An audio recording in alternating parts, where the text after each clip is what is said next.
Okay, so happy New Year to you all. Hope you're having a wonderful day.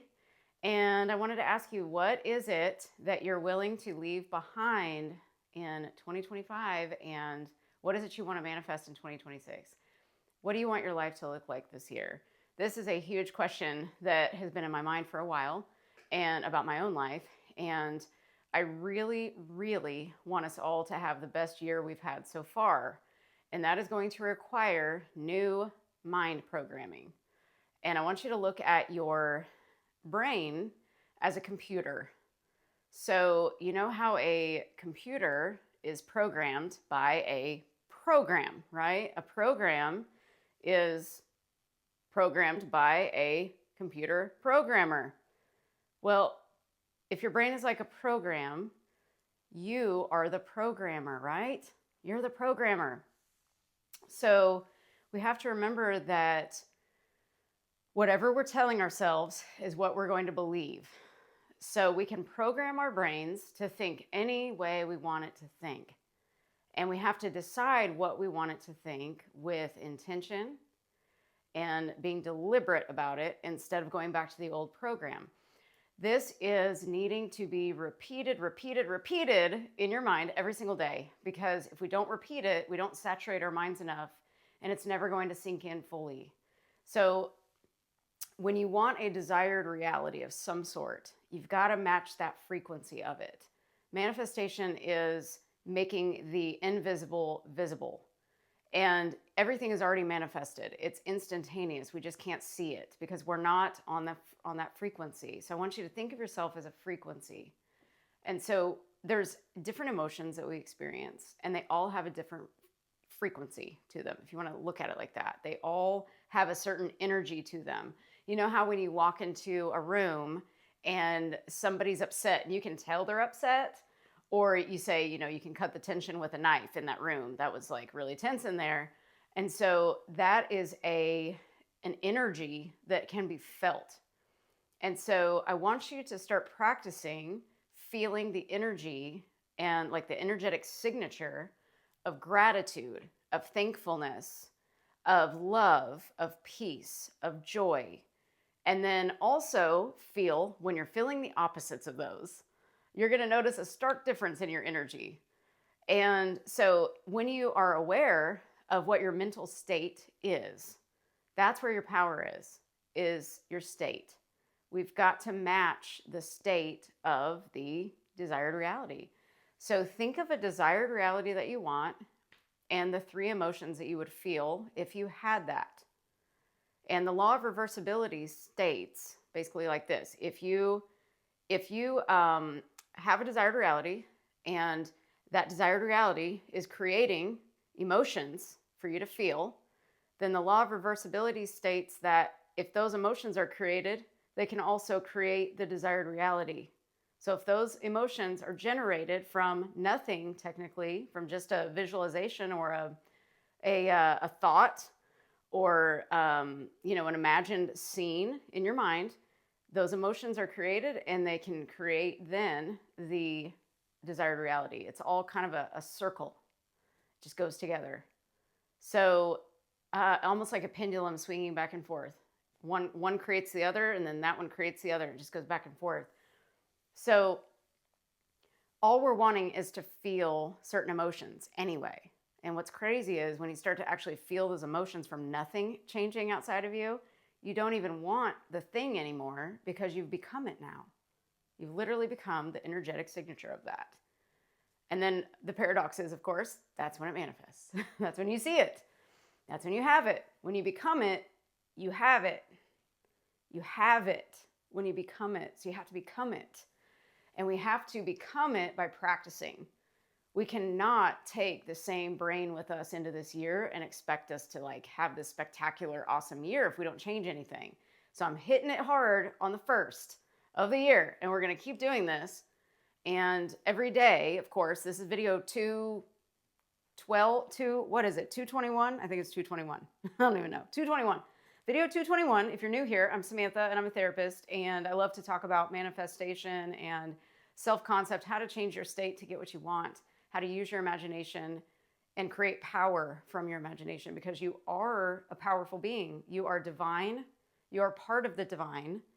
And we are so powerful, we don't even know. So that's what I want to talk about in all of these videos moving forward, is staying very precise on how do we create states? How do we stay in those states when we're not feeling so good? When we're seeing things in our lives that we don't like, how do we maintain this this emotion that we're wanting to feel versus the one that we might be feeling currently? So that is a practice. It's just kind of like coming back to yourself, your true self, because the true self doesn't feel those lower vibration emotions. So if you really pay attention to the emotions you're feeling throughout the day, write them down even. Say, I experienced guilt today, or I experienced fear today. But from when I was fearful about something, I started just imagining something that made me feel joyful in that moment, and I was able to hold it for a little while. I was able to sustain it for 10 seconds. Great, write it down maybe. Do a little gauge on yourself, and you'll get to know who you're being every day, because you want to know who you're being and how you're being, because everything is going to be perceived from that mental state. So we've got to make this, I believe, our number one job is to feel good. And that requires paying attention to our mental states and what's going on inside of us. Not really so much what's going on outside of us. Yes, we have responsibilities and all those things. We know that. That's common sense stuff right there. But I'm mainly talking about, what is your like dominant state that you're normally in that you just can't get rid of?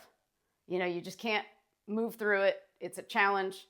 You might have been diagnosed with anxiety or PTSD or depression, you know, all these mental illnesses, they call them, you know, disorders. I've been diagnosed with PTSD and anxiety as well.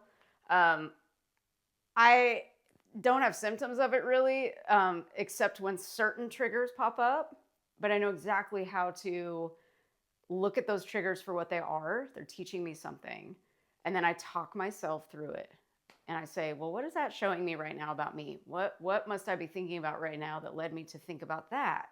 And it just sends you kind of down this little rabbit hole of you to kind of figure out, well, what am I believing? What am I thinking? What am I feeling?